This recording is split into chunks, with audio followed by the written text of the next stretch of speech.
you were telling me, you weren't telling me do not disturb. You were turning your phone I was off. turning my phone off. Although it usually stays on do not disturb. That's going to be I know.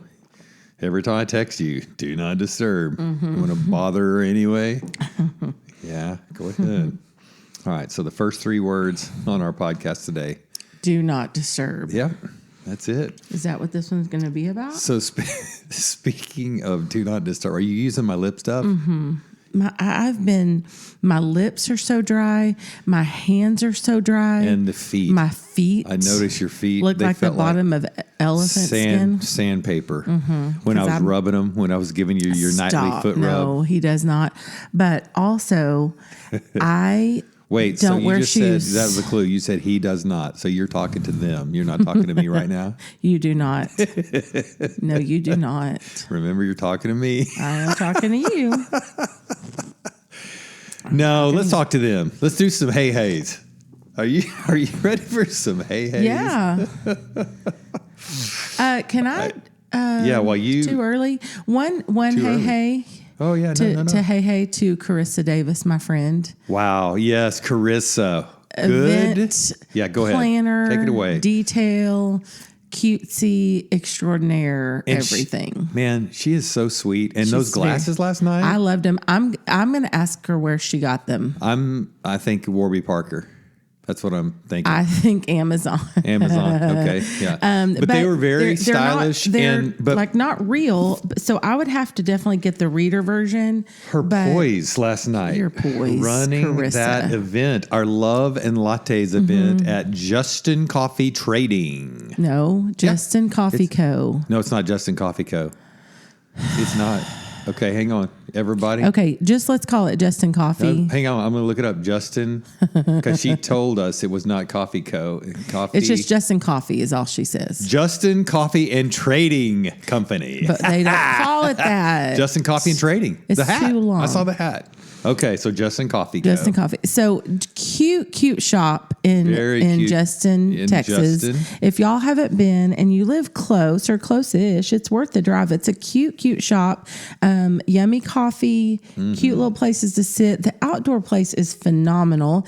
And the shopping experience is just darling.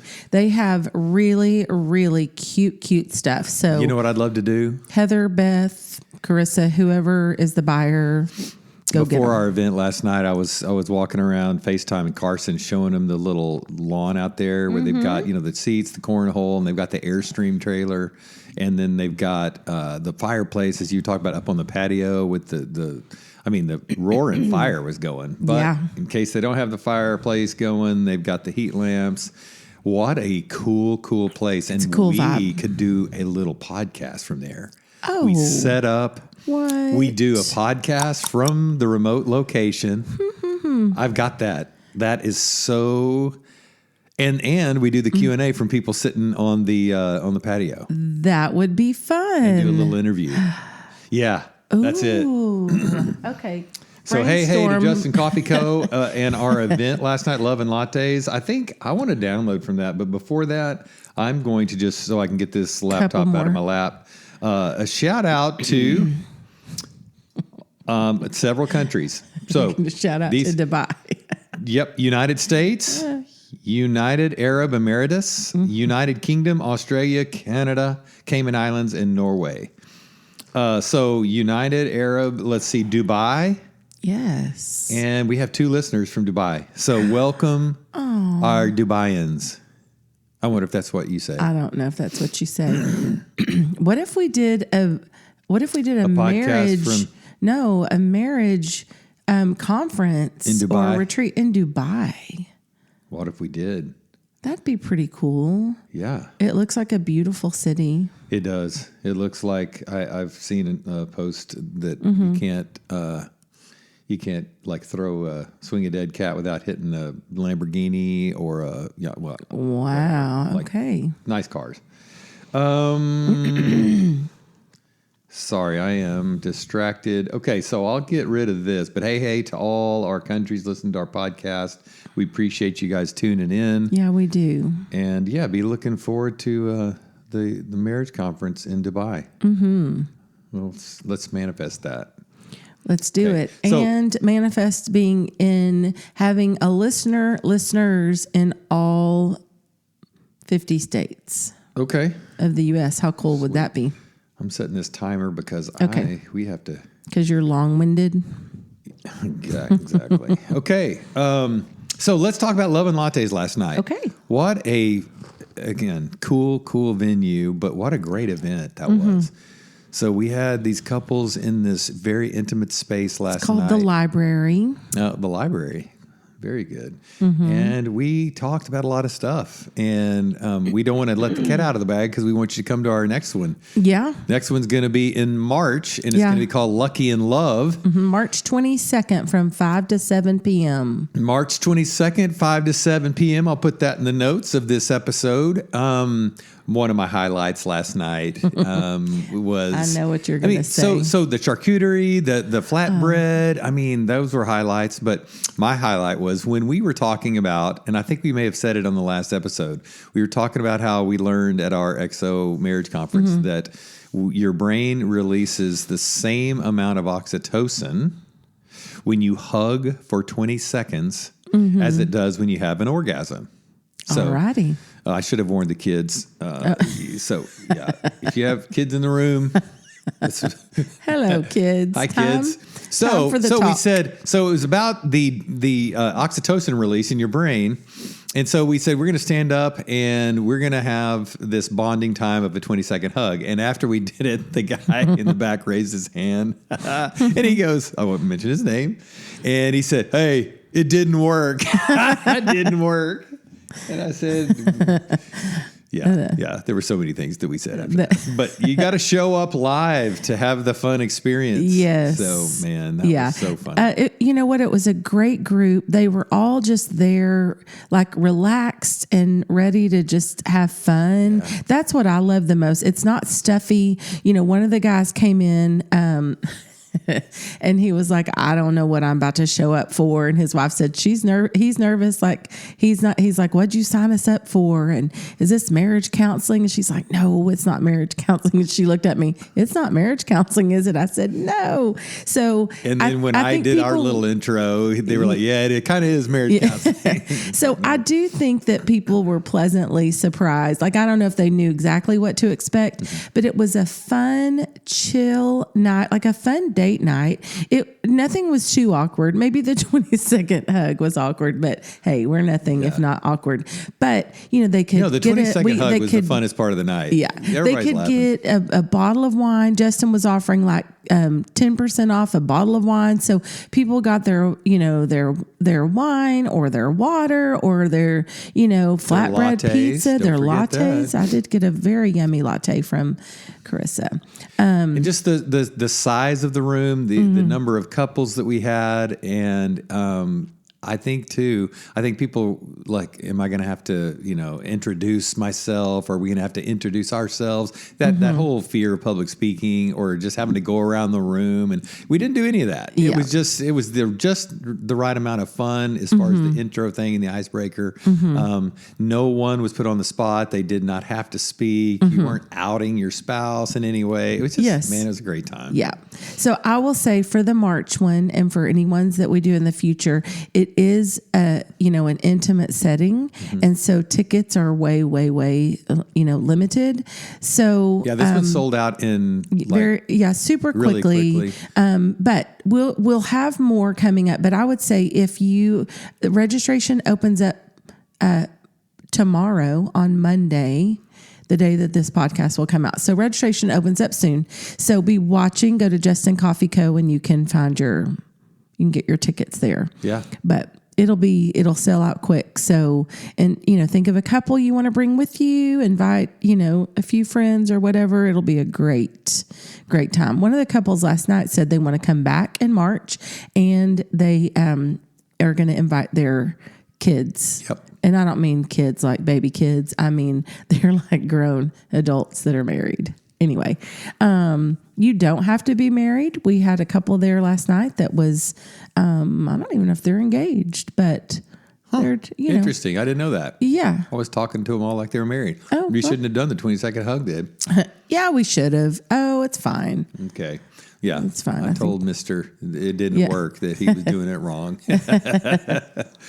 So one of the questions that the lady asked during one of our Q&A time, or no, just in the middle of it. I think in the middle, but she was talking about the phone and the distraction that the phone can be. And in this context, she was just saying, man, what do I do? How do I approach it when I think we were talking about the open, honest communication and how being listened to for women is such a huge, huge deal.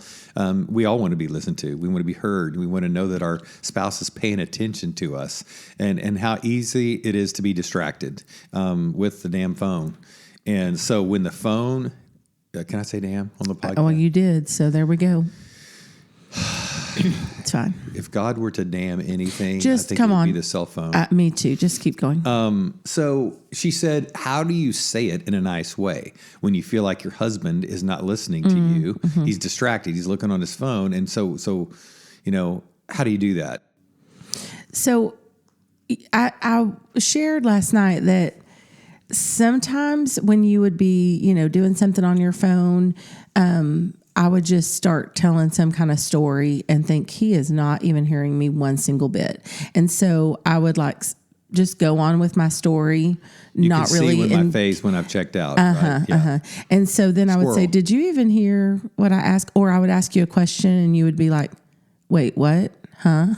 So then I started thinking, you know what? I'm not going to just keep on telling the story or asking a question when I don't feel like I have your full attention, because I feel like what I'm saying is worth it. And I want you to, I don't want to just waste my breath. And so what I would do is start a story or ask a question or whatever. And if I could tell you weren't engaged, I would just kind of stop and say, I'll wait until I can tell you're doing something. I'll wait till you're done or whatever. And not to sound like mother, son, or teacher, student at all. So what do you mean by that? Well, like if I remember with, like whenever I taught first and second grade, it would be like, the teacher clap or 1, 2, 3, eyes on me. I'll wait till all eyes I'll wait. Yeah. I'll wait till you're ready. I'll wait. So gotcha. I didn't want to come across like that. So I was kind of afraid, did it sound like that to you? Or was that an okay thing? Because that's kind of what I've done is if I start talking and I can tell you're engaged in something on your phone, then I'll usually just stop. Yeah. I think she had asked the question in the context of after going over that our mega need for men is to feel honored and respected. And is it disrespectful when you she said, I don't want to feel like I'm nagging at him to put down his phone and listen. Right. But you should be able to garner our attention without a shout, right? And again, it's hard. We get to the point where we are distracted and we never mean to feel, we don't want to make you feel like we don't care or you're not significant or you're not funny or we don't want to listen to your story. But we're in the middle of the game or we're in the middle of some video we're watching and it's just, sometimes it's really, really hard. But what's the message that it sends to you is it that something's more important than you? Yeah. Yeah. Yeah. And it could, if we're not careful, and it's this generation, it is the phone, it is the TV, it is the multiple choices of distractions. Like there is a plethora, just a buffet in front of us of something that's going to take our eyes, our attention, our thoughts to something else above what's right in front of us, the most important thing. So, it's hard because I think it's a battle that unless you don't have a TV in your house or unless you don't have a cell phone, or you have really good boundaries on your cell phone. So everybody's got a TV. Everybody's got a cell phone. Right. But yeah, you have to set the boundaries. We've talked about being intentional about everything else.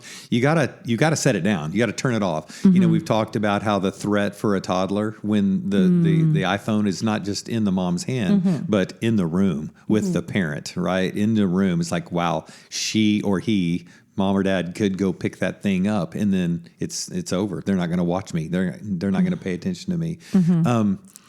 How I answered her last night was not in the heat of the moment, if you will, like when she's trying to talk to him. You can say, hey, can you put the phone down? But it's later on. What made an impact on me is you basically pulling me aside just at another time and saying, man, Brian, I don't feel like you listen to me. I feel like you're just distracted all the time. I feel like you pay attention to everyone else or everything else. And here's how it makes me feel. That made an impact on me. I mean, I hated hearing that. It wasn't being scolded in the moment, and there are times where, I hold up a finger. It's like, whoa, wait, just let me finish this. And then, okay, sweetheart. And then I put the phone down.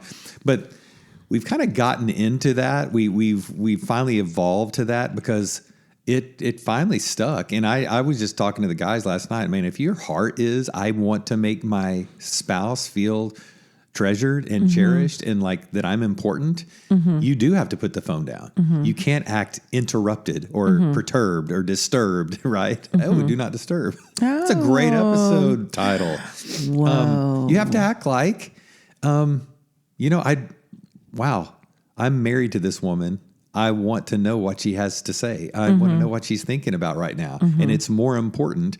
And look, we're not bad people. We're human. And the phone is addictive. Yes. It is very addicting. Man, the adrenaline rush, the dopamine hit for all the stuff. And, I'm excited to learn about ancient civilizations, right? The ancient technology that was used in these civilizations and things that we're uncovering. I could go binge that stuff and get into that. And I mean, name your thing, right, that we're all into. But it's like, are you going to devote your life to that? Are you going to devote all of your time and attention to that? And then when you're lifelong, spouse that you say you're going to forsake all others, that doesn't just mean people. When you make that vow, are you going to forsake this interest, this hobby when they need attention? And it's not like the king saying, come forward. Okay, speak. Like we have the power as men or husbands to tell you when to speak, or vice versa. It could be the spouse saying, oh, I'll tell you when I want to pay attention to you. It's showing them they have the floor when they want it. Yeah, that they matter above anything else. But I get it when, if you're working, I think we as, women, or could be vice versa too, we need to be cognizant of, okay, they're in the middle of something, and so, when is a good time, to talk? Because probably any time during the day, like I do love my quiet time. I love to be quiet and not talk at all and not listen at all. But then once I kind of get cranked up, I could think of lots of things I want to throw out, I meant to tell you about this that happened the other day, or, whatever. And so, I think it's the most important just to show her she's the most important. You value her above whatever it is you're watching or listening to, Yeah. Let's go back to talking about boundaries. You said that. So setting boundaries, the no phone zone. When are some times, we have to do this. You have to be intentional about times without phone, without Netflix. I was saying last night, there's no excuse anymore for us to be literally holding up our finger. Wait, let me finish this, because you've got a pause button. You've got a rewind. You can stream anything at any time, right? So think about that. How many times like this show is going to be more important than whatever you have to say, right? And every once in a while it's going to happen, right? And I get it. You're in mid-thought or you're focused on something and you don't want to be distracted. How have we handled that? I want to go back to that because I think we have, you mentioned it, but I think we've got a good system. And then I want to talk about the boundaries. When is a good time to set boundaries for no phones? So I feel like dinner, when we're around the table, that's a really important time.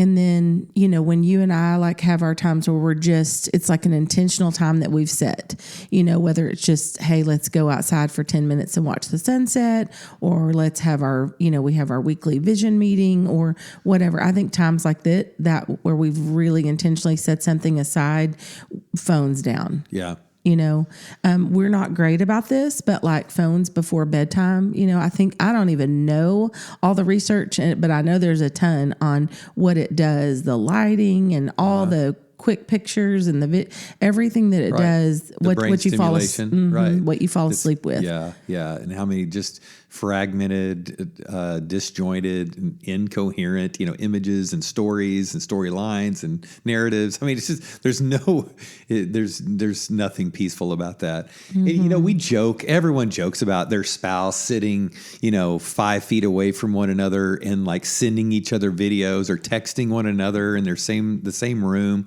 I mean, we giggle about that, but just think how often that happens, and then just think about what that's doing. You're sitting there with your phone in your hand. You're staring at it. You're in your little world. Your spouse is over there with their phone in their hand in their little world, and there is no interaction going on. And if it's you and I will just, here, look at this. We'll show each other the video. But many times, again, we've gotten to where I literally see these videos, of people. And I had a couple talking about this. They have their AirPods in, and they have to send the other one the video because they don't want to interrupt their flow of their scrolling. And I just think, again, it's sad. It's not the judgment. We're not like trying to come down or condemn people for this. We're human. It is an epidemic, and we're falling into the trap. Social media is not good. The phone is a huge distraction. The other thing is, it's a very convenient way to reach out. Right? You can DM someone, you can like something, you can comment. And so we've seen a lot of couples getting in trouble because they're liking something or following someone or commenting on something, on some post, and the spouse immediate red alert. It's like, wait, why are you paying attention to them? And again, if you got your phone in your hand all night, you are paying more attention to anything and everything other than your spouse. Yeah, it's such a problem. And, it's complicated and yucky because the phone is like, it never stops. It's not like, when growing up, like even like not the phone, but the TV, there was a certain time where it would just like play the national anthem or whatever and go to you would hear just like white noise or whatever. And if you're too young to remember that, you're too young. But if you're our age, you probably remember that. Well, now you have full access to watch anything you want any time of the day or night. And then same thing with your phone. Like, it's not going to set boundaries for you.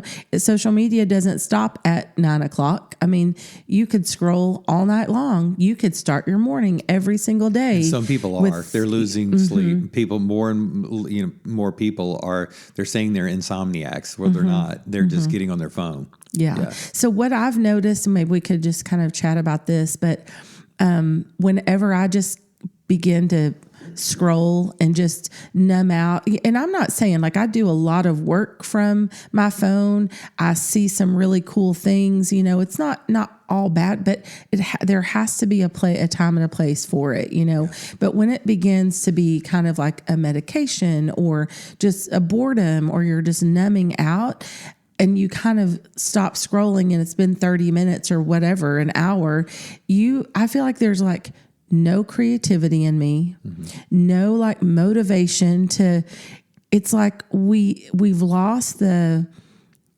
kind of the art of like boredom or wonder, or like, what if you didn't fill every single space, every single quiet space with some kind of video, some kind of hilarious thing, some kind of like, there's just not really many times where you just sit and are still without something, keeping your attention. It'd be an interesting exercise if you just pull open, Reels or TikTok or whatever, and started, because the algorithms figured it out, right? And it's sending you the stuff that you've been interested in or you've been watching or whatever. And unless you're doing a deep dive on something or kind of a rabbit hole, it'd be interesting, even if you were, just to write down just number 1, number 2, number 3, what you're watching, and just take a log of it and just do the top 10. It's like, what did I just watch? What did I just let consume the last 30 minutes, the last hour? So, we could talk about screen time, limiting screen time, having no phones at the dinner table, no phones in the bedroom. We could say all that, but let's go back to, people talking about the science behind how it's rewiring our brains, and we're all we're just malfunctioning as people because we're on, social media, and it is an addiction, right? I mean, there's no question about that. It's just how addicted are you? But check yourself. We could say, turn it off, try to do a fast. People talk about this, but let's go back to how it makes us feel when I see you over there in the corner and you're on the phone, let's say for an hour, and we haven't spoken. So what I could be thinking, well, what's she interested in? Who is she interested in? Why is she not interested in me? Right? All the messages that it's sending to our spouse. And then good night. We can't even turn it off when we're driving. Right. Right. So how addicted do you have to be when you're driving a car and you can't turn your phone off? So we can't turn it off. And many times it is impeding upon any kind of intimacy, right? In a relationship. So I think that's the thing. It's what message is this sending to my spouse? And to the girl's question last night, like, how do I tell my husband? Really, the question was, it's not, turn off your damn phone. It's, how can I tell him this hurts my feelings? Yes. How can I tell him this makes me feel unimportant? How can I tell him this makes me feel unloved? How can I tell him this makes me feel like you're prioritizing everything above me? Are you tired of me? Are you sick of me? Am I old hat? Am I just now, are you looking for some new shiny penny? Do you need something else to fill your brain right now? So those are the questions we need to ask ourselves. Just to take a minute and sit when you're sitting on your couch and you got your phone in your hand at the end of the night and your spouse is sitting in the same room and you haven't spoken with them. How could you better show this person that they're important to you? What could you do in that moment? And so it would start with putting down the phone and maybe looking and engaging them, look them in the eye, go touch them, sit by them, say, hey, let's go outside, when it's not 18 degrees. Yeah. Those are all things we just have to be very, very conscious of that. Yeah. Yeah. But I love the way that for me, it was, I don't feel like you're listening to me. And I just remember the tears that came. It's like, I feel like you're so easily interrupted, whether it's a show, the remote, a kid walks up and starts talking, everything takes precedent over me when I'm talking. And I think, I literally, that hurt my heart. Like, man, I love her. Yeah. And I want her to know she's important. But are you showing her that? Yeah. Because I think I'm multitasking. I think, I was listening, but I wasn't. And the message it was sending to you when I wasn't looking you in the eye and having the phone down was, man, I've lost him. Yeah. Yeah.